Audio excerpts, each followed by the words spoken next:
അന്തിക്കാട് ഗ്രാമപഞ്ചായത്ത് കൃഷിഭവന്റെ നേതൃത്വത്തിൽ ഞാറ്റുവേല ചന്ത സംഘടിപ്പിച്ചു. നാട്ടിക MLA CC മുകുന്ദൻ ഉദ്ഘാടനം ചെയ്തു. അന്തിക്കാട് ഗ്രാമപഞ്ചായത്ത് പ്രസിഡന്റ് ജീന നന്ദൻ അധ്യക്ഷത വഹിച്ചു. ജില്ലാ പഞ്ചായത്ത് മെമ്പർ VN സുർജിത്ത് മുഖ്യ അതിഥിയായി പങ്കെടുത്തു.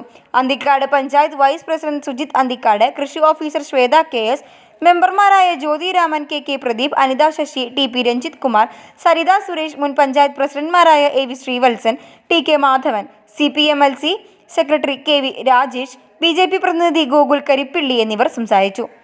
കർഷകർക്കായി അന്തിക്കാട് ഗ്രാമപഞ്ചായത്തിന്റെ ജനകീയ ആസൂത്രണ പദ്ധതിയിൽ ഉൾപ്പെടുത്തി ചെന്തെങ്ങ്, കവുങ്ങ്, കുരുമുളക്, പച്ചക്കറി വിത്ത്, കൂർക്കത്തല എന്നിവ ഉൾപ്പെടുത്തിക്കൊണ്ടുള്ള ഞാറ്റുവേല കിറ്റുകൾ സബ്സിഡി നിരക്കിൽ കർഷകർക്ക് വിതരണം ചെയ്തു.